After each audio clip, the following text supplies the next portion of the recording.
there is social stigma, which is the biggest challenge. Still, a country like India, where maximum person with epilepsy are living in, I would say, villages or tier 3 cities. So human right is something which is very much required.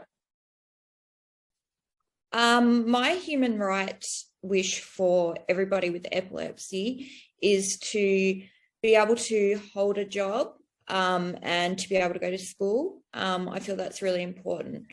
I also believe that your human right with having epilepsy shouldn't be able to stop you.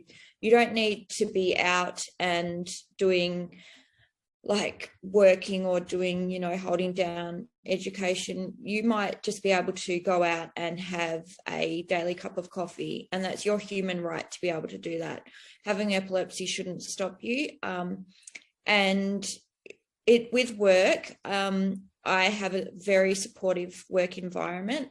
I am able to have my hours and my workload adjusted, and that's my human right to do that.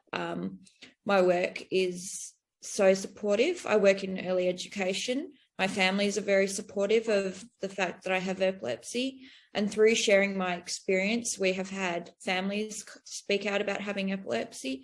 We have had hope for children who have epilepsy. So it's a human right that we're included and that we're inclusive to all people with epilepsy. Most of us, or some of us at least, do have access to most of those human rights, but we can only achieve optimal and all human rights through raising awareness of epilepsy, which can be done by sharing our stories and providing support and educating people.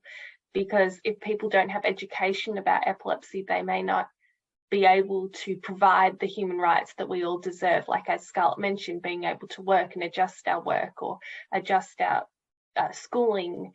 And so if people understand who we both are as our epilepsy, but also looking past that and as we are as a person, then we can ensure the rights of all people living with epilepsy.